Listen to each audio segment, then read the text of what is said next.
Oi, doutor.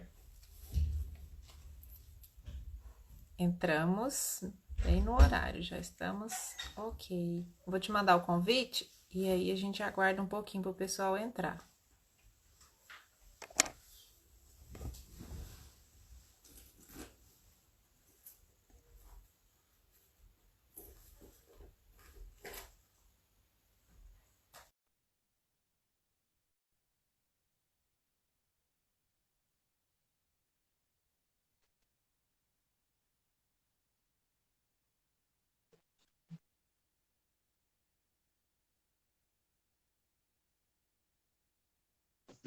Olá, tudo Oi, doutor, bom? boa noite, tudo bem e Boa você? noite, tudo tranquilo? Consegue me ouvir Ah, que bem? consigo, tá ótimo o som. Ah, então tá. A gente vai fazendo live e vai aprendendo, né? É, Eu vai ficando acabei de prático. sair, eu estava numa live aqui com os alunos, acabei de sair para entrar na sua e a gente vai fazendo as coisas aqui para tentar deixar tudo melhor, né? Tanto no som quanto na imagem. E aí é isso.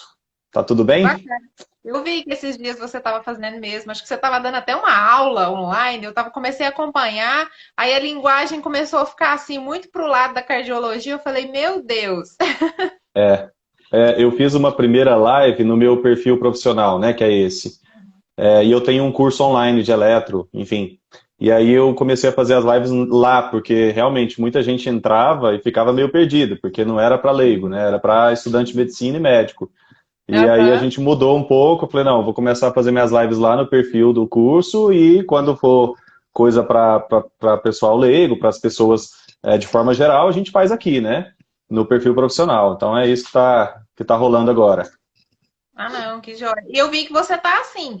Você pegou agora esse fio e esses dias eu li até lá no seu perfil você falando assim lá no feed que você tá se reinventando nesse período agora. Você tá aproveitando mais o seu tempo que agora tá um pouquinho livre para você estudar, para você compartilhar conhecimento. E é esse o nosso objetivo aqui, compartilhar conhecimento e agregar para as pessoas que estão precisando de informação. Isso é muito legal. Isso.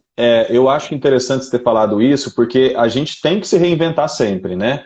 E nosso dia a dia de médico é muito corrido, então a gente às vezes passa batido em muitas coisas. Então, nesse período, apesar de toda a situação ser muito ruim para todo mundo, mas é um período também para você refletir e tentar identificar na sua vida profissional, pessoal, o que você pode estar melhorando ali, né? Tanto para você quanto para as pessoas que trabalham com você, para as pessoas que te admiram, te têm como uma pessoa, né, assim como um perfil ali no Instagram a seguir, ou mesmo na sua família, as pessoas que convivem contigo. Então, acho que em todas as áreas da nossa vida, a gente tem que refletir, parar para refletir um pouco. E nessa quarentena, né, caiu como uma luva para quem estava nessa necessidade de fazer isso. E eu tinha esse curso, por exemplo, que estava engavetado, estava ali, uma hora eu vou conseguir fazer e vou resolver, então agora eu consegui. E também melhorar o meu Instagram, né, melhorar as postagens, as informações das pessoas. E a gente tem feito isso, né? A gente vive.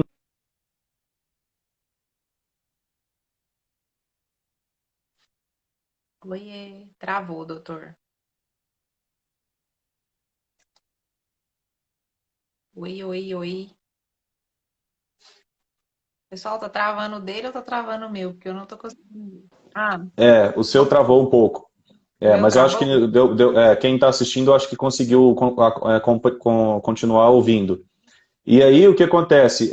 Muitas vezes você tem ali uma publicação que tem fundamento, tem fonte, né? Eu busco informações que são realmente informações de fontes confiáveis para que as pessoas possam aprimorar e melhorar o seu conhecimento daquele assunto. Né? E todo mundo só fala de Covid, então eu fiquei até grato de você ter me convidado e agradecer aqui publicamente o convite para falar de coração, né? Para falar de problemas cardíacos, que é muito, às vezes, muito mais importante até do que o Covid. Claro, ninguém espera uma pandemia tão forte assim, mas o coração, os problemas cardíacos são uma pandemia há muito tempo, né? Ah, muito. Nós temos problemas cardíacos que, ao invés de melhorar, estão piorando, né? Eu vou mostrar para vocês aqui, ó, eu gosto de virar a tela sempre, para mostrar para vocês alguns dados. Esse aqui é o cardiômetro, tá? O que é o cardiômetro? É um site, qualquer pessoa pode entrar, cardiômetro.com.br, e ele mostra para nós a quantidade de pessoas que morreram só esse ano de problemas de coração. Então, 167 mil pessoas já faleceram ou de infarto, ou de problemas relacionados ao coração, ou de AVC, tá?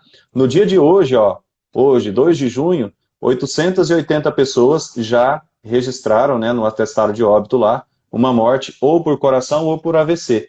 Então, quer dizer, no final da live, se a gente lembrar, a gente volta aqui para ver quanto que ficou. Mas para vocês terem a noção de quanto é grave a situação e quanto o problema cardíaco ele é tão relevante quanto, e muitas vezes mais relevante do que as infecções respiratórias, né? Então a gente tem que cuidar, a gente tem que fazer a nossa parte, o que eu sempre falo para os meus pacientes, né? Certo? Nossa, é por isso que eu acho legal a gente tá com esse projetinho de trazer sempre profissionais da área da saúde de especialidades variadas, até para a gente tirar um pouco o foco essa questão aí de estar falando só do Covid, só do Covid. Porque realmente a gente tá vendo uma série de coisas aumentar. A depressão está aumentando, o nível de ansiedade das pessoas está aumentando, os problemas de coração estão aumentando, todos os outros problemas e as outras doenças não deixaram de existir porque agora nós temos instalado uma pandemia a nível mundial. Então, assim, precisa todo mundo falar sobre isso. A gente não é desviar o olhar do problema. A questão existem outros problemas que não deixaram de existir. Então, a gente tem que continuar falando deles, né? Eu acho isso Perfeito. muito importante. Claro, sem dúvida. Uhum. Já vou agradecer aqui você de antemão, porque eu acho muito bacana compartilhar essas informações, e é que nem você falou lá no comecinho. O tempo de vocês é muito corrido, é muito precioso. A classe médica, ela tem uma demanda muito alta de pessoas, né, ali que depende de vocês, sem contar em tudo que vocês vivem. Tem a questão familiar, tem a questão pessoal e tem a questão de atualização, que vocês têm que estar ali sempre estudando e correndo atrás das coisas. Então, já te agradeço pela disponibilidade. Uma hora que você doa para nós aqui, eu sei o quanto ela é valiosa, né, para você, mas para nós vai engrandecer demais. Então, obrigada mesmo. Tranquilo, então, eu que agradeço também pela oportunidade. Haverão outras, eu tenho certeza que tem muita coisa bacana para a gente falar aqui. Tá bom. Então, o doutor é cardiologista, doutorado pela Unifesp, né? Especialista em arritmias e marca-passo, e é professor da FAMERV, né? Isso. Então, só isso.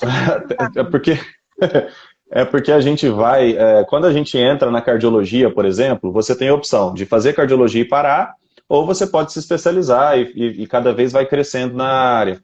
Então, eu optei por isso. Eu fiz cardiologia, depois eu fiz arritmia, marca-passo, aí eu peguei uma arritmia que chama fibrilação atrial e me especializei só nessa arritmia para defender minha tese de doutorado. Então, foi tudo um contínuo, foi tudo uma sequência. Defendi minha tese tem 2 anos, pouco tempo. Então, tudo é uma sequência de formação, né? Então, acho que a gente acaba tendo E quando eu voltei para Rio Verde, aí já me convidaram para dar aula lá na faculdade, e eu aceitei e estou lá na faculdade. Agora estou um pouco mais afastado, até por conta do doutorado que eu estava fazendo, mas continuo na faculdade, no ambulatório, no internato com os alunos, da mesma forma. Eu adoro, né, essa parte. E agora com esse curso de eletro, então, mais ainda, a gente está nessa parte aí academicista.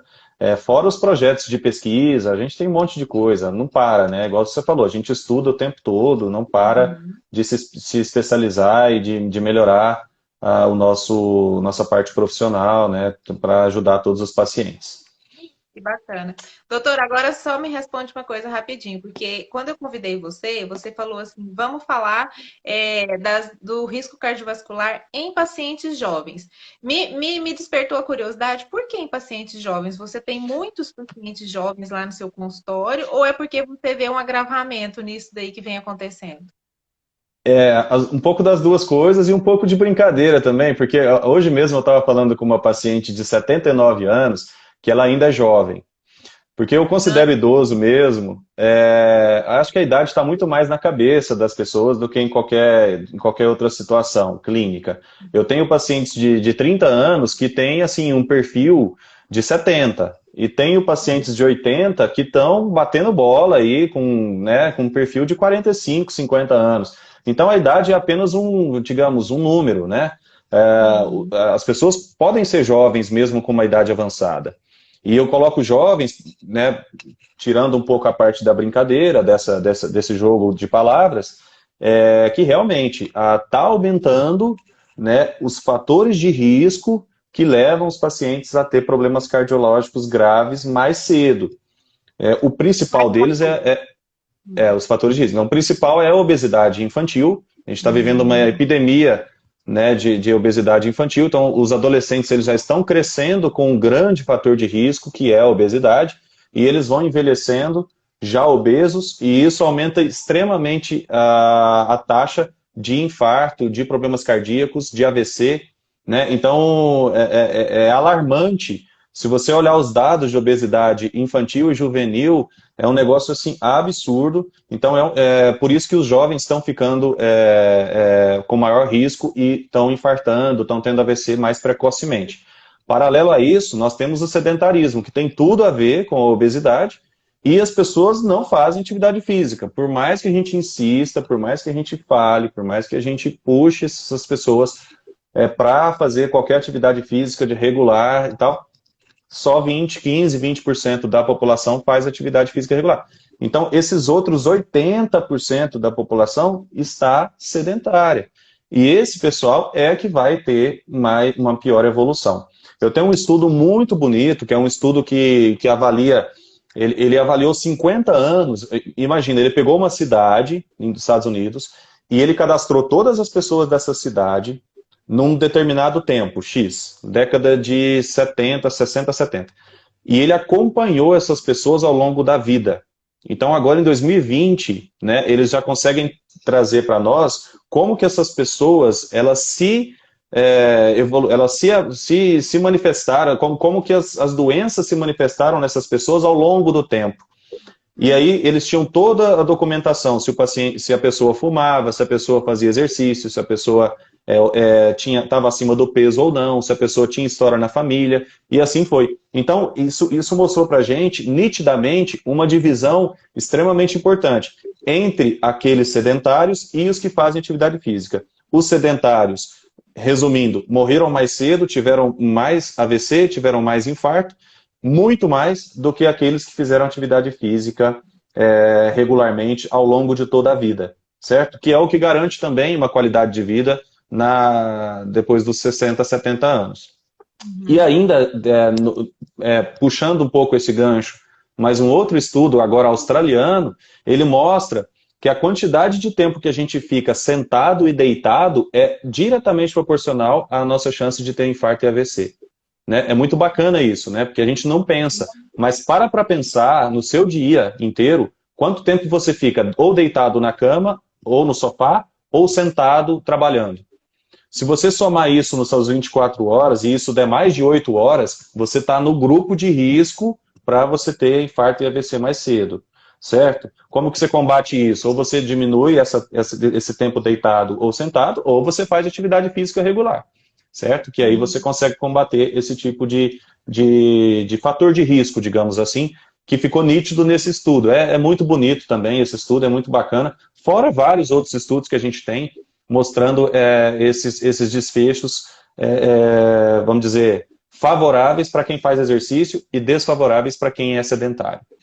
Certo? Eu falo muito, viu? Se quiser, você levanta a mão e fala, para de falar, que aí eu paro e a gente muda de assunto, tá bom? Fica tranquilo, porque a intenção aqui é sugar todas as informações que você puder passar. Então, eu quero que você fale. Tá. E assim, não, uma tranquilo. coisa que você falou lá no começo, a questão da brincadeira aí, da questão dos pacientes jovens, a gente vê isso mesmo. A idade cronológica hoje, ela não quer dizer quase nada, né? Isso a gente fala não só da saúde cardiovascular, saúde física, saúde da pele, tudo isso entra hoje. né, Sem dúvida. Aham. estética, porque hoje a gente acompanha muito que nem chega muito cliente hoje lá na farmácia, esses que a gente vê aí acima dos 50 anos, muito mais preocupado com a saúde do que os jovens que às vezes chegam lá querendo remédio para emagrecer. Mas aí quem Uhum. está acima dos 50 anos chega lá e fala: "Não, eu quero me sentir bem, eu faço atividade física, eu estou com alimentação regular, eu tenho uma qualidade de vida melhor hoje com relação ao sono." Então a gente vê que a população, vamos falar assim, não posso falar população idosa, porque a idade Sim. cronológica hoje ela não representa quase nada, mas são o que as Uhum. pessoas hoje estão buscando. Então é engraçado É, a gente falar assim, o médico cardiologista, mas até agora o que você mais pregou e falou foi sobre sedentarismo e atividade física. Então olha o exato. nível de importância. Aí a gente fala assim, quais os riscos? Olha quanto risco. Não é só a questão, não é mais idade e não é só genética familiar. Hoje o meio Não, contribui muito mais do que propriamente todos esses fatores que antigamente era o que importava, né? Vamos cuidar do exato. coração porque eu já estou acima dos 50 anos, acima dos 60 anos. E não, pelo contrário, hoje, que nem você falou, a questão da obesidade e hoje a questão da falta de tempo, a má alimentação, a oferta muito grande de produtos aí para a gente só desembalar e comer está muito grande e isso tem prejudicado a saúde Exato. da população. Doutor, e quais Isso. mais outros fatores, além do sedentarismo e da obesidade, que você julga que está aí acarretando esses problemas para as pessoas cada vez mais jovens ter problema de coração? A gente tem um fator de risco que é relacionado ao sexo. O sexo masculino, ele procura menos a assistência médica, né? Ele se cuida menos, né, de forma geral, de regra geral. Eu brinco que os pacientes que chegam lá abaixo dos 30, 40 anos vão amarrados, né? A esposa, a namorada que leva, porque eles não têm essa iniciativa, eles frequentam menos. Pra você ter ideia, o meu consultório de atenção primária, que é só check-up, 70% é mulher, né?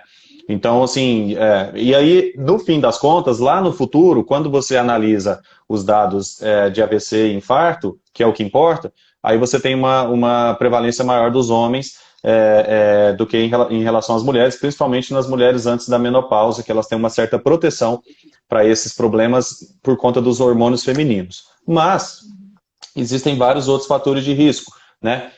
A história familiar não tem como mudar, né? A gente não, da mesma forma da idade, a gente vai envelhecendo, então o coração, o cérebro, as artérias, elas também vão envelhecendo, isso uma coisa que a gente consegue combater, mas a gente não consegue eliminar, porque o tempo passa. Mas o restante todo, tirando a história familiar, o sexo masculino e a idade, o resto todo a gente tem como modificar. Como que a gente pode modificar? Por exemplo, pressão, a gente tem que ter a nossa pressão 12/8. Inclusive, nesse site, cardiômetro.com.br, tem uma campanha para você medir, aferir a sua pressão, né, pelo menos uma vez a cada 6 meses, e ver se realmente ela está 12/8. O colesterol alto tem que ser combatido também, então o paciente tem que fazer exames de sangue regularmente, a cada 6 meses, 1 ano, precisa avaliar, principalmente se tem história familiar, a gente tem que fazer exames de sangue desse paciente. Da mesma forma, a glicemia, né, para avaliar o diabetes, porque a gente sabe que o diabetes também é um fator de risco muito ruim, muito forte para doenças do coração. Então, a glicemia é muito importante, hemoglobina glicada em alguns pacientes. Obesidade e sedentarismo, que eu já falei, que andam sempre juntos, né? O tabagismo, cigarro, inclusive domingo agora foi o Dia Mundial, né, de combate ao tabagismo, o Dia Mundial sem tabaco.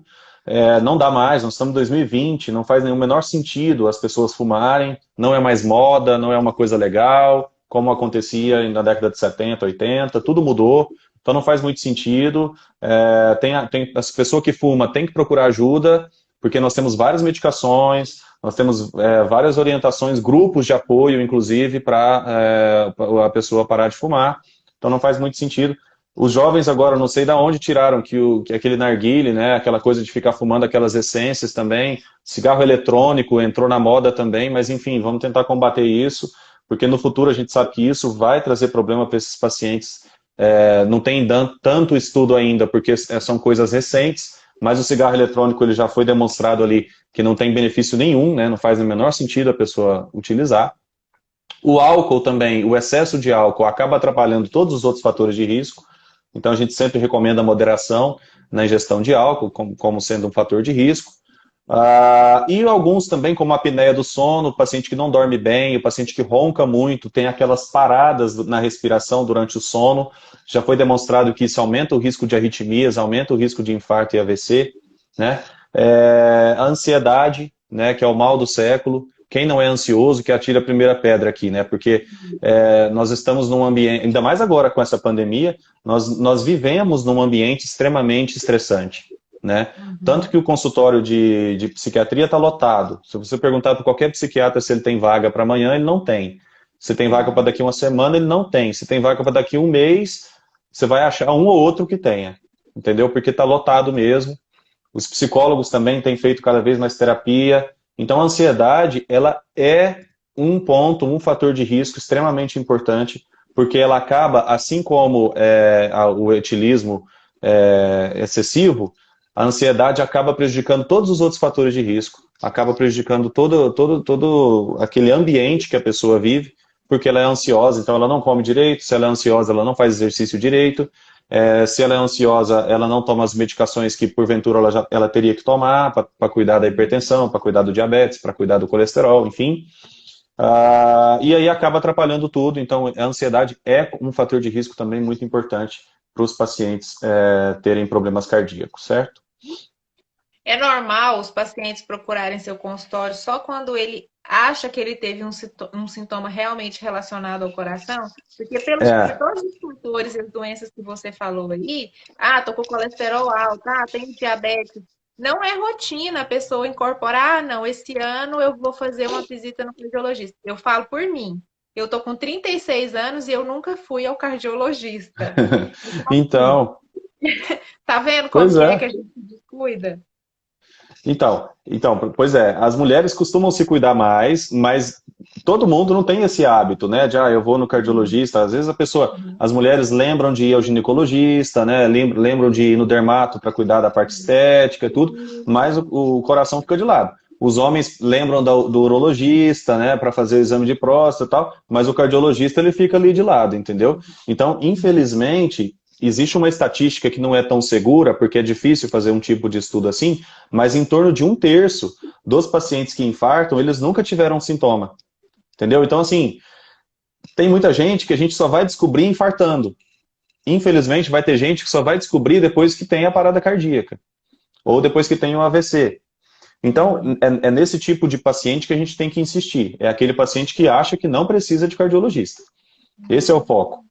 É por isso que as campanhas de prevenção, elas insistem muito naquelas pessoas que acham que está tudo bem, que nunca sentiu nada, que nunca procurou médico e realmente estão aí correndo risco, né? É aquele paciente com sobrepeso, sedentário, tabagista, que tem uma história familiar importante, diabético mal controlado, hipertenso mal controlado, e que acha que não precisa ir no cardiologista. Infelizmente, é esse paciente que vai infartar, é esse paciente que vai ter arritmia, é esse paciente que vai ter AVC.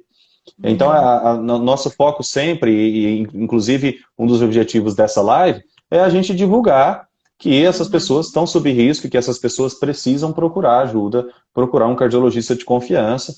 Não precisa, às vezes o paciente tem o SUS, né? Fala, mas eu não vou marcar uma consulta tão cedo pelo SUS com o cardiologista. Pode ser um clínico geral, entendeu? O clínico, ele tem toda a orientação para fazer a triagem inicial, vai fazer eletro, vai fazer os exames de sangue, vai fazer o exame físico do paciente, e se ele achar que é necessário, ele encaminha para o cardiologista.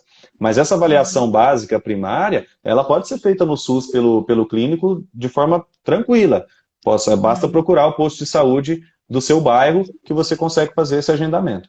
Então, assim, o importante é que as pessoas procurem ajuda, procurem informação, procurem se cuidar. E é por isso que a gente insiste tanto, né? E tem que insistir, né, doutor? Agora, eu já estou até com peso na consciência aqui, porque eu, particularmente, vou falar de mim. eu tenho um histórico familiar de hipertensos na minha família. E assim, apesar da minha pressão ser muito boa, sempre foi, eu nunca tive falar, eu vou lá num exame de rotina, vou visitar um cardiologista. No É, máximo, estou aferindo a pressão de vez em quando e vendo que está tudo ok, mas e o resto, né? Eu acho que é, tem muita doença que vem silenciosa, né? E quando se instala, certo. que nem você está falando aí, a pessoa só vai perceber quando ela já teve o primeiro infarto, quando ela já teve o primeiro indício de aterosclerose, que a gente até, eu coloquei aqui para a gente falar um pouquinho sobre ela. Mas são Uhum, coisas que têm que ser pontuadas. Agora, sim, uhum. aproveitando esse gancho, como você é cardiologista, que tipo de tratamento que você oferece lá? Como que você faz o diagnóstico e os tratamentos? E o que que você oferece no seu consultório? Que você falou para mim que É. você coloca o marca-passo. O que mais? Na nossa clínica, nós somos mais de 10 cardiologistas. Então, lá, nós temos todas as subespecialidades dentro da cardiologia. Então, tudo que você precisa para cuidar do coração, a gente tem disponível lá. Em Rio Verde, a gente só não consegue fazer a cirurgia cardíaca, que é aquela que tem que abrir o peito, mas são casos, assim, raríssimos que precisam desse tipo de atendimento. 99% dos pacientes a gente consegue resolver tudo lá. Então a gente tem todos os exames, né, de rotina, né, desde o eletro até o cateterismo, a gente consegue fazer toda essa rotina. E na minha área específica, eu fiz um treinamento além da cardiologia, que é tratar especificamente das arritmias. Do paciente que tem batedeira, paciente que tem síncope, paciente que reclama, por exemplo, de muito cansaço excessivo, e você vai ver ele tá com uma arritmia grave, né, fazendo o coração desse paciente ficar fraco. Então, para esses pacientes, além de todo o tratamento, né, dos exames e das medicações que a gente passa, a gente pode também fazer o estudo eletrofisiológico, que é tipo uma avaliação com um catéter, que a gente coloca um catéterzinho no coração para fazer a avaliação da parte elétrica do coração. Pouca gente sabe, mas todo mundo pensa que o coração é só um músculo e com veias, né? Mas existe uma fiação elétrica, como se fosse um motor elétrico mesmo, que conduz o impulso cardíaco para ele contrair, para ele bater. Então, eu estudo essa parte nesse procedimento. Faço também a ablação, que é, por exemplo, pacientes que têm algum curto-circuito dentro do coração e a gente precisa eliminar aquele curto-circuito, a gente consegue fazer, é como se fosse uma aplicação, como se fosse tirar uma verruga da pele, mas dentro do coração do paciente, chama ablação, que a gente faz também. E também tem os pacientes que precisam de marca-passo e a gente coloca, toda semana a gente faz implante de marca-passo aqui em Rio Verde, já há muito tempo, para aqueles pacientes que, né, a gente tentou de tudo e aí não conseguiu, a gente teve que colocar o aparelho, o marca-passo, que é um dispositivo que a gente coloca aqui debaixo da clavícula, e o cabo do marca-passo ele liga no coração e o coração começa a bater numa frequência que a gente determina. Então, para aqueles pacientes que o coração está muito fraco, a gente consegue melhorar as batidas desse coração, consequentemente melhorar a performance do coração e também melhorar a qualidade de vida desses pacientes. Então tem tudo isso, né? Nosso dia a dia é recheado de coisas para serem feitas lá na clínica. E É no verdade. hospital, né? Doutor, deixa eu te falar uma coisa. Você falando aí a questão do ritmo do coração, a gente vê muito paciente jovem hoje, muito cliente jovem, praticante de atividade física, que chega na farmácia tomando muito estimulante. Uhum. Vamos falar assim, vamos pegar lá por baixo, mas faz uso de muita cafeína, Uhum. alguns termogênicos que aceleram os batimentos, e também aqueles jovens que necessariamente não precisariam utilizar aí vasodilatadores, né? Eu acho que Uhum. você deve pegar algumas complicações que surgem por conta dessas automedicações e desse excesso de modismo na questão estética, né? Estou fazendo Ah. atividade física, mas eu acabo pegando muito pela estética, então eu acabo fazendo uso de produtos que estão causando prejuízo para o meu coração. Aparece muito Aham. lá. Ah, demais. Assim, na verdade, eu pauto muito as minhas condutas na medicina baseada em evidência. A gente busca os estudos mais, digamos assim, mais bem feitos para poder dizer para o paciente e poder tratar esse paciente de uma forma mais segura, digamos assim. Mas, por outro lado, eu não sou contra a suplementação, não sou contra você usar alguma substância, desde que com orientação médica, né? Uhum. Então, o que a gente vê muitas vezes é a pessoa que nunca fez uma avaliação com um cardiologista, nunca foi num clínico, nunca fez um eletro, vai para a academia, daí ele conversa com alguém na academia, o pessoal fala, não, toma tal coisa que você vai malhar melhor, tipo um termogênico, alguma coisa para te melhorar a sua performance e tal. Ele compra aquilo, toma aquilo sem qualquer orientação. Esse é o problema. Então, falar, os cardiologistas são contra a suplementação, de forma alguma, desde que feita de forma correta, de forma bem orientada, que é o mais importante, né? O Uhum. excesso de cafeína não é só para quem faz atividade física. O excesso de cafeína, ele está na nossa cultura, é tradicional. Você vai ver, eu pego pacientes que tomam 3 garrafas de café por dia, né? E o café filtrado. Não. Tem muito paciente assim. Tem gente que só trabalha se tomar café. Tem gente que só trabalha com a canequinha de café. Eu amo café, adoro café, já fiz curso de café. Mas, na verdade, o que a gente tem que insistir é na quantidade de café, né? Uhum. Então, cafeína é uma substância que você sabe, potencializa um monte de coisas, deixa a performance do paciente melhor, da pessoa como um todo, mas a longo prazo traz repercussões graves também, como arritmias, como problemas também de isquemia, com problemas, inclusive, não da saúde do coração, mas de outros órgãos, né?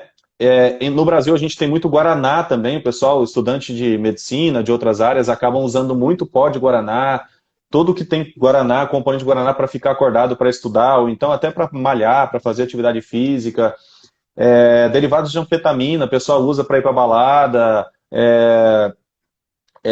o pessoal usa de forma recreacional algumas medicações que a gente utiliza para tratar algumas doenças. E isso traz problema, né?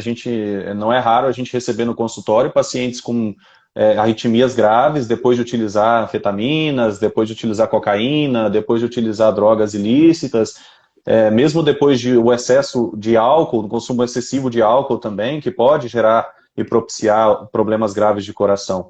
Então, resumindo, né, a sua resposta ficaria assim: não sou contra, mas acho que tudo tem que ser feito com uma orientação profissional que seja adequada para cada caso. Também não Uhum. adianta você pegar uma receita de alguém que, porque o médico passou para outra pessoa, vai dar certo para você. Né? Uhum. Isso é um erro muito, muito grande. Eu acho que pegar a receita de alguém emprestado e usar é pior do que a automedicação. Você Uhum. entendeu? Porque Uhum. dependendo do que você utiliza ali, você está trazendo um problema de saúde muito grave. E talvez esse problema de saúde não é a curto prazo, é a Não é. longo prazo. Você vai ter Uhum. repercussão disso daqui 10 anos. Você entende? Então, assim, igual termogênico. Vamos perguntar, Heraldo, pode usar termogênico? Cara, mas você vai usar termogênico pro resto da vida? Porque você vai ficar dependente disso depois. Porque a performance é outra. Porque a cafeína te dá Uhum. mais disposição, a taurina, enfim, os outros componentes do termogênico, eles te dão mais disposição. Mas quando você não utilizar, você vai ficar, nossa, eu acho que é a falta do termogênico, por isso eu não estou conseguindo malhar. Então acaba gerando na cabeça uma certa dependência psicológica daquilo. Né? Então, Uhum. assim, tudo precisa ser muito bem orientado. Mas a dosagem pequena de cafeína, por exemplo, no café, talvez não faça mal. Na maioria das pessoas não faz tão mal. Tem um estudo brasileiro até mostrando que até 4 xícaras, né, não é um problema, não traz repercussão nem para o coração nem para os outros órgãos. Mas não é para tomar 3 garrafas, entendeu? Tudo é questão de quantidade, não é isso? É engraçado você falar, porque assim, eu peguei coisas pequenas, né? Eu falei, comecei lá da cafeína, falei dos termogênicos, e isso são coisas pequenas. Aí você já entrou em outras questões, até das drogas ilícitas, e a questão também, eu acho que o consumo alcoólico hoje, ele implica muito, porque hoje os jovens estão bebendo cada vez mais e começando cada vez mais cedo com isso. É, E o fator, eu acho que um dos fatores de maior prejuízo hoje é a questão alimentar, porque hoje é muito fácil você parar no fast food, você comprar comida uhum, pronta, e as pessoas uhum, elas estão tão preocupadas com o tempo, o relógio aqui que está correndo, o trabalho, eu preciso chegar logo, e elas não estão chegando, não estão condicionando isso à qualidade da alimentação que vai implicar lá na frente que um dia a conta vai chegar na qualidade de vida que elas precisam ter. Então, a alimentação seria um dos fatores também, junto com a prática de atividade física, para a gente garantir um coração aí bem mais saudável a longo prazo, vamos falar assim. Wilmer, eu sempre coloco a parte de alimentação, eu não deixo de. Ninguém sai do meu consultório sem eu puxar a orelha em relação à alimentação. Porque é muito importante. Sabe o que acontece? Você pode olhar você ou qualquer alguém que você conheça, enfim, as pessoas não prestam atenção na comida. Elas comem de forma automática. Grande parte das vezes, a pessoa só ingere. Ela só está comendo, ela não está vendo o que ela está fazendo. Às vezes ela está preocupada, ela está trabalhando, muitas vezes ela leva a comida para o ambiente de trabalho, né? Ela toma café na correria, toma café em pé, come alguma coisa ali, não sabe nem o que está comendo. No almoço, às vezes ela está conversando com alguém, ela está assistindo televisão, ela está distraída, está mexendo no celular e está comendo, não vê, ela nem percebe o que ela comeu. Então, eu acho que a primeira coisa que eu sempre insisto para os pacientes é para eles prestarem atenção na comida. Tem muita gente que não lembra o que almoçou. Agora são 8 horas. Se você perguntar o que você almoçou, a pessoa, sei lá, eu comi rapidão, nem sei o que eu comi. Se perguntar do café da manhã, então, aí o negócio vai ser, assim, terrível, né? Então, eu insisto para os pacientes, olha, presta atenção na sua comida. Tenta fazer na sua cabeça um diário do que você come durante o dia, que é mais ou menos o que os nutricionistas fazem. E só de fazer esse exercício, as pessoas já se conscientizam melhor do tipo de alimentação que elas estão tendo.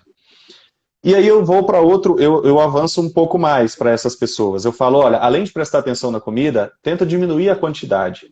Porque não é que você come errado, é que você come demais. Você come numa quantidade de calorias muito maior do que seu organismo precisa.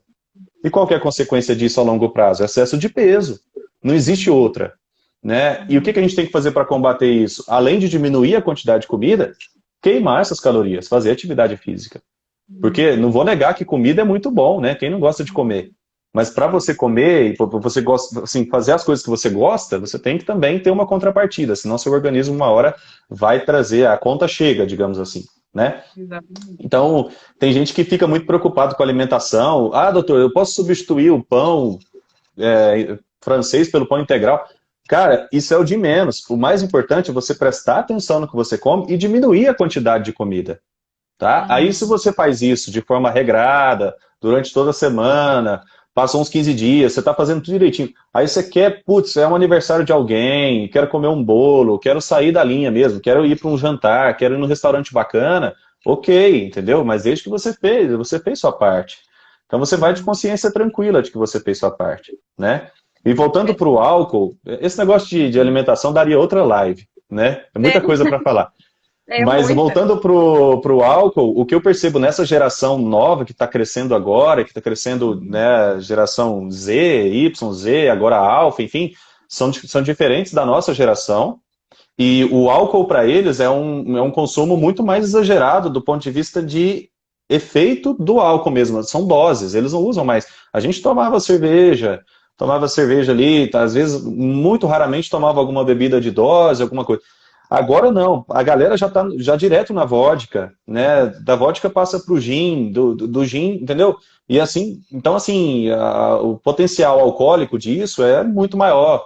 A quantidade de problemas que essa pessoa pode enfrentar por conta do alcoolismo é muito maior também. E de forma precoce, de forma mais rápida, né? Do que só aquela cervejinha que a nossa geração era acostumada. Assim como as drogas também. Drogas ilícitas aí estão à disposição muito mais facilmente do que era. As pessoas conseguem qualquer coisa que quiser de forma muito rápida e fácil.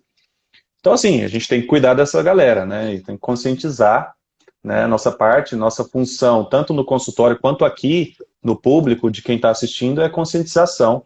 E nós, como pais, né, como professores, a gente tem que dar a mão para essa galera e orientar, né? E da forma mais eficaz possível, na linguagem deles também. Não adianta a gente ter uma coisa de paternalismo, de falar, olha, se você não parar de beber, não parar de fumar, você vai morrer. Infelizmente, esse tipo de conduta já não existe. Já não existe. Muitos amigos meus, colegas, fazem desse jeito com os pacientes, mas isso não funciona mais, né? O que funciona hoje é você tentar conscientizar. Todo mundo tem informação, né? Muita gente chega no meu consultório já sabendo o que ele vai tomar de remédio. Por quê? Porque ele já colocou no Google lá. tenho colesterol alto, qual remédio para o colesterol alto? Então ele já sabe a dose às vezes, ele já sabe o efeito colateral do remédio. Então não é mais assim, não é? Antigamente o cardiologista passava o remédio para o paciente, ó, toma isso aqui pro resto da vida e depois você volta aqui. Um dia você volta, quando você estiver bem, vamos fazer seus exames de novo.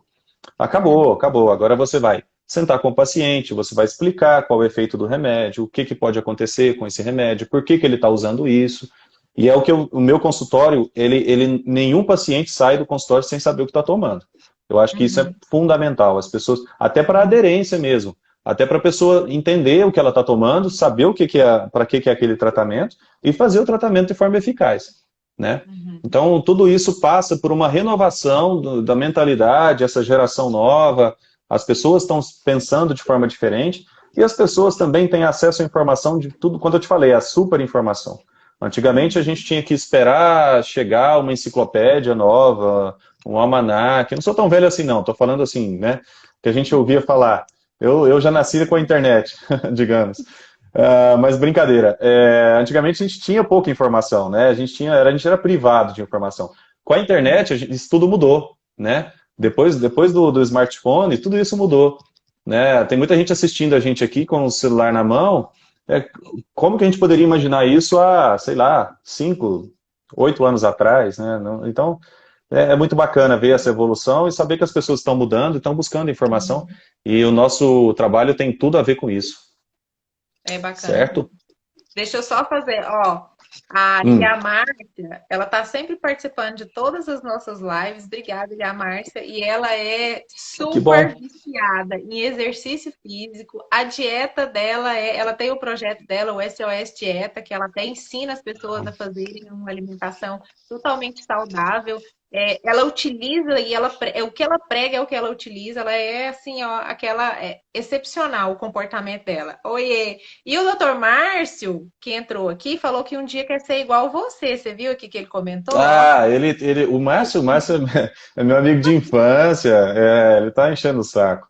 Mas olha, eu queria agradecer o elogio de qualquer forma, mas eu acompanho também o SOS Dieta, sei que eles têm lá uma ideologia bem bacana de também trazer informação nutricional para as pessoas que procuram ajuda, né? Isso é fundamental. Quanto mais ajuda, mais informação, independente se vender o seu produto ou não, acho que o mais importante é você passar informação de qualidade. Né? E aí quem procura ajuda para perder peso, que é um grande problema, encontra nesse tipo de iniciativa uma coisa muito bacana, né? Você tem um canal ali que você pode conversar, né? Você pode, inclusive, vamos dizer, trocar ideias, né? E compartilhar essas coisas com o seu médico, dizendo, olha, eu estou fazendo tal dieta, estou usando tal alimentação, né, que foi me recomendada de tal forma, e a gente discute. Eu tenho muito paciente do perfil dela, o nome dela, desculpa, você falou e eu esqueci. Ele é a Márcia. Ele é a Mari. Então, ela é atleta e cuida da alimentação. Eu acho que eu não teria consultório se todo mundo fizesse isso, você entendeu? Mas é um tipo de paciente que, poxa, é de a gente pegar na mão e cuidar muito bem, porque é o que a gente mais precisa. E é o que eu falo para eles. Quando eu pego os exames, está tudo legal, a pessoa está fazendo exercício regular, porque também a prática de exercício, não adianta você correr uma maratona hoje e voltar a fazer exercício daqui 10 dias. Não adianta. Para o coração, você tem que ter na cabeça que você precisa fazer regularmente. Ele é a Márcia, desculpa, errei seu nome, tá? Mas agora eu acertei. Então você tem que fazer exercício regularmente. Seja meia hora por dia, seja uma caminhada, mas que você está fazendo todo dia. Isso é o mais importante para o coração. Então, quando a pessoa chega no meu consultório fazendo exercício, cuidando da dieta, mantendo o seu peso, cuidando da ansiedade, né, dormindo bem, pronto, é isso que a gente precisa e é isso que a gente vai colher de frutos no futuro. Só para complementar em relação à atividade física, eu oriento meus pacientes e eu digo sempre que, da mesma forma que a gente faz investimento em previdência privada, a gente põe um dinheirinho na poupança ou em qualquer outro investimento, para que no futuro a gente tenha uma aposentadoria bacana, com um dinheiro a mais, A saúde é a mesma coisa. Atividade física, você tem que depositar ali meia hora do seu dia. Pensa, seu dia tem 24 horas. O que é meia hora do seu dia? Tá? Então você tem que tirar ali meia hora, 40 minutos do seu dia para fazer esse investimento no seu futuro. Então a gente está fazendo exercício hoje, você tem 30 e poucos anos, para daqui 60, lá para 60 anos, você está bem, você está saudável, você não ter tido um infarto, não ter tido um AVC, não está na cadeira de roda, não está obesa. Você entende? Essa é a situação, é esse tipo de convencimento que a gente tem que fazer no consultório e que a gente faz aqui também com o maior prazer nas redes sociais. Tá certo? Doutor, ó, tem uma pessoa perguntando aqui, ó. Eu acho que como a gente está falando da saúde do coração, ele está perguntando. Não tem o nome da pessoa aqui, não sei falar quem é. Quanto tempo de duração de uma caminhada e se cortar carboidrato seria o ideal? Tá? A caminhada, põe na cabeça, 150 minutos por semana. Então você pode dividir isso da forma que você puder. Tem gente que faz 20 minutos, 30 minutos, 5 vezes por semana, ok. Tem gente que faz mais tempo, menos vezes por semana. Por exemplo, uma caminhada de 1 hora, 3 vezes por semana, segunda, quarta e sexta, excelente. Fechou, já fez, já tá bom. O ideal é fazer todo dia, mas tem gente, eu entendo que não dá para fazer todo dia. Então, segunda, quarta e sexta, ou então terça, quinta e sábado. Faz ali 40 minutos, 50 minutos de atividade física, pode ser aeróbica para quem está começando, mas o ideal é, depois de certo tempo, você intercalar isso com musculação, né? Que musculação é a melhor atividade física que todo mundo pode fazer, porque você mantém ali a sua musculatura a longo prazo. Então é isso, o número mágico 150. Acima de 150, ótimo. Abaixo de 150 não é legal. O ideal é sempre você atingir 150 minutos de atividade física durante a semana. Em relação ao carboidrato, aí seria um estágio, depois que eu falei para a pessoa que ela tem que prestar atenção na comida, depois que eu falei que ela tem que diminuir a quantidade de alimentação, aí eu insisto na redução do carboidrato. É claro, não precisa tirar o carboidrato da comida, isso é loucura. Isso acaba que você transforma a pessoa numa dieta que no futuro ela vai ter compulsão. Ela vai, a hora que falar assim, não, eu vou desistir de tudo porque não deu certo e vou comer carboidrato, ela vai, assim, comer todo o carboidrato que tem no mundo. Então, na verdade, nada radical faz efeito a longo prazo. Tudo tem que ter muita parcimônia, tem que ter muita educação e informação. E também tem que ter paciência. Não adianta. O paciente chega lá, doutor, eu engordei 5 quilos em um mês. Cara, vai demorar uns 6 meses para que você perca esse peso de forma correta, de forma saudável, né? Tem gente que ganha peso há anos, vem engordando. Tem gente, por exemplo, as mulheres principalmente têm filhos, né? Depois que ganha filho, daí ganha peso continuamente ao longo de 10 anos, daí vai lá no consultório porque quer perder esse peso em um mês. Não vai acontecer. Se acontecer, vai ser de forma não saudável, não natural. A tendência de engordar de novo é muito grande. Então, em relação aos carboidratos, tudo tem que ter, acabou de falar aqui, equilíbrio. Tudo tem que ser equilibrado. Então, é lógico que tem vários carboidratos muito bons, muito bacanas, de um alto poder nutritivo, e tem carboidrato muito ruim, né? Que é aquela caloria vazia, né? Então, assim, eu peço sempre, tirar doce, né? Se puder tirar o doce, ou diminuir muito doce, chocolate, eu sempre peço, porque realmente atrapalha muito quem quer perder peso. E a redução do carboidrato em geral, que é pão, macarrão, arroz, farinha de trigo, quitanda, farinha de mandioca, essas coisas, você conseguir fazer uma redução gradual e da melhor forma possível, né? Mas você pega Goiás, que tem uma tradição de quitandas, de comidas todas carregadas em carboidrato, e falar para a pessoa não comer é loucura na minha visão. Porque pode até dar certo por um período, mas não vai dar certo a longo prazo. Isso os estudos mostram, não sou eu que estou falando. Então, acho que tudo com parcimônia, com educação, com paciência, com informação de qualidade, todo mundo tem tudo para dar certo. Eu tive pacientes que chegaram no meu consultório acima do peso, muito acima do peso. Depois de 1 ano de acompanhamento, eles conseguiram perder esse peso, conseguiram tirar remédio de pressão, porque muito obeso usa remédio de pressão por causa do peso e não pela pressão em si.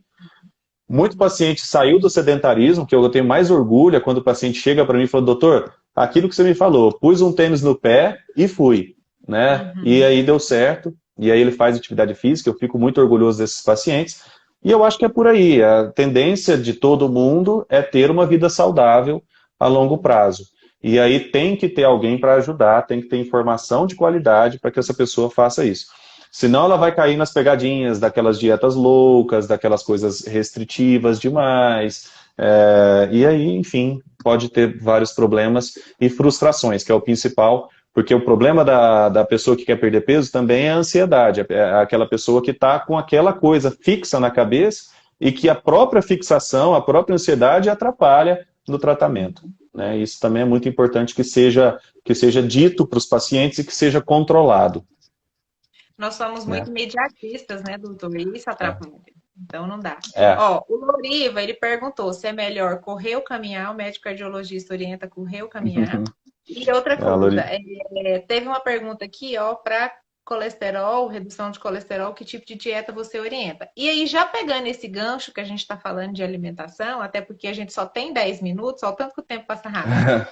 Pois é. Tem alguns produtos naturais, porque a gente entrou nessa questão né, de conscientizar as pessoas sobre uma alimentação saudável, né? Até aqui, colaborando aqui com a Elia Márcia.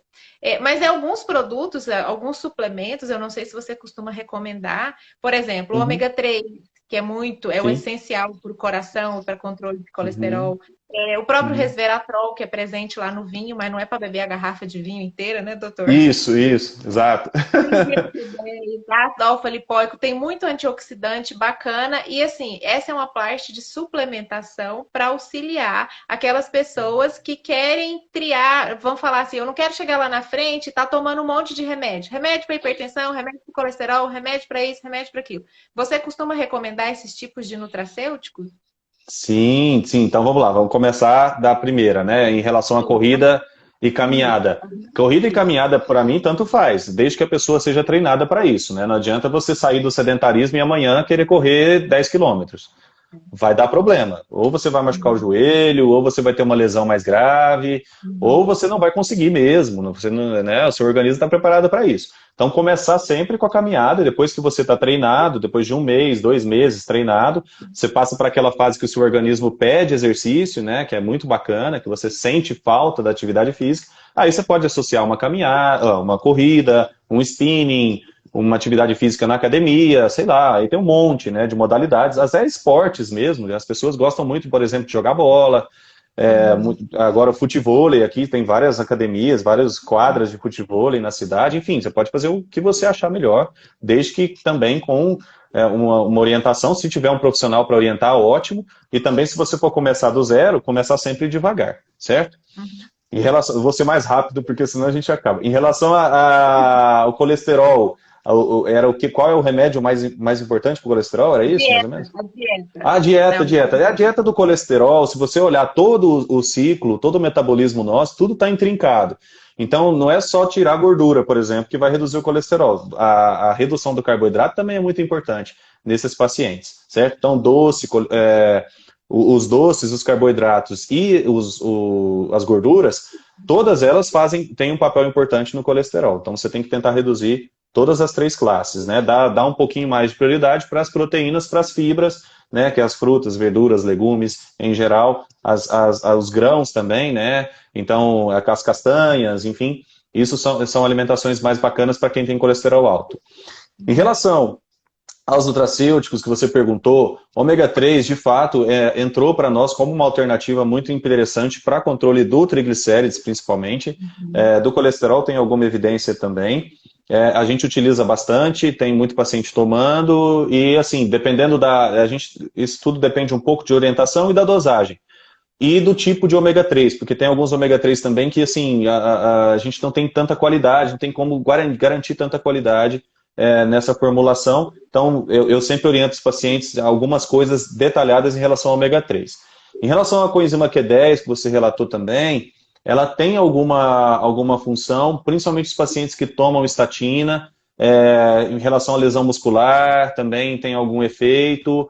Tem alguns estudos saindo para o coração, tem muita pesquisa ainda em andamento, ela tem algum resultado in vitro, mas ainda carece de estudos em humanos, né? Então, mas assim, também é uma alternativa. O alfa-lipoico também ele tem efeitos mais da parte neurológica, principalmente de diabetes. a neuropatia diabética e outros problemas neurovasculares, mas para o coração a gente não tem tanta indicação, a gente não é uma coisa do dia a dia. E o resveratrol, assim, igual você falou, não é para tomar a garrafa inteira. Tem na uva, também tem nas castanhas, tem outras coisas. É um antioxidante potente, né? Já foi comprovado isso in vitro, em animais. E pode ser utilizado. As pessoas tomam aí uma taça de vinho, a gente recomenda, né? Um copo de vinho. Quem não é adepto à bebida alcoólica pode tomar suco de uva. Quem não gosta de uva pode tomar uma suplementação, por exemplo, de resveratrol, sem problema, sem nenhuma grande contraindicação, sem nenhum problema nesse sentido.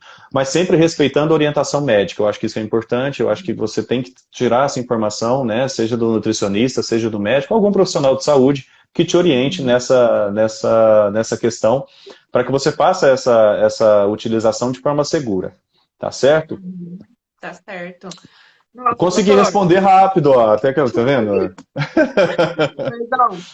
A gente tem 3 minutinhos, eu vou deixar você à vontade, até porque eu gosto assim que o profissional finalize a live. Eu agradeço sempre imensamente, porque as informações que vocês passam e que você passou aqui são de, assim, é valiosíssima, é riquíssima. Você é pesquisador, você é médico, você é professor, e você, assim, veio aqui trazer as informações de graça para a gente poder aproveitar tudo de melhor. Então, gratidão eterna, do fundo do coração. E deixar você à vontade aí para você falar do seu consultório, falar dos seus tratamentos, falar de você, do Dr. Heraldo.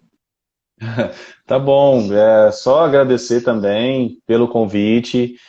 Desde que eu me formei, eu fui orador da minha turma, inclusive, e desde ali, na hora que a gente está na formatura, eu acho que é muito importante que a gente tenha consciência do nosso papel na sociedade. Eu acho que todos nós, né, não só porque eu sou médico, mas porque eu sou cidadão, então eu tenho que orientar as pessoas. E seria muito chato e muito, vamos dizer, a palavra correta seria cômodo da minha parte, se eu só orientasse as pessoas que me procurassem no consultório. Então é por isso que eu insisto tanto em ir na rádio, o Loriva está assistindo a gente aqui, eu insisto tanto em fazer publicações nas redes sociais, porque dessa forma, participar de live como essa, prontamente eu respondi que poderia, mesmo tendo outros compromissos. Por quê? Porque eu tenho certeza que aqui a gente está divulgando informações de qualidade para uma quantidade de pessoas enorme, né?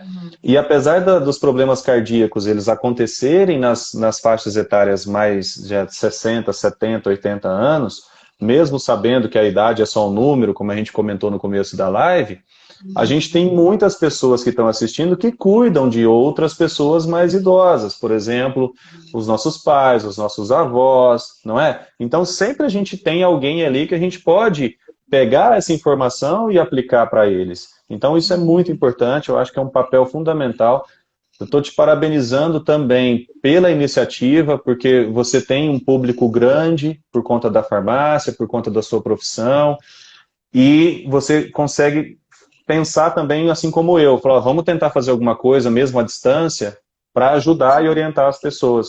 E aí essas lives estão caindo como uma luva para quem busca informação de qualidade. Você trouxe outros profissionais aqui que eu também admiro e é muito bacana poder participar, eu só tenho a agradecer. Vamos voltar aqui só para o cardiômetro para a gente encerrar, para você ver aquela coisa que a gente falou. Você lembra o número que estava? Lembro, 880.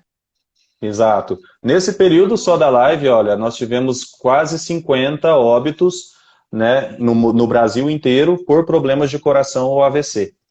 Então, para você ver que em menos de uma hora a gente teve aí 50, né, 40, 50. Então, assim, é catastrófico mesmo, é por isso que a gente tem que se cuidar, é por isso que a gente tem que prestar atenção na nossa saúde, tentar levar uma qualidade de vida boa para nós e para para aquelas pessoas que a gente ama, para aquelas pessoas que a gente cuida, que estão próximos da gente, né? E que às vezes não tem tanta informação, não tem condições de fazer esses cuidados, mas a gente pode ajudar. Tá bom? Brigadão, viu? Valeu. E Obrigada, boa noite a doutor. todos, né? Boa noite a todos aí que assistiram. Eu fiquei muito bacana, teve muita gente. Depois você me conta quanto que deu de total, mas eu tenho certeza que foi um sucesso. Tá bom? Obrigada, doutor. Bom descanso para você, viu? E bom trabalho o resto da semana. Tá bom para nós. Tudo de bom. Tchau, tchau. Tchau, tchau, gente.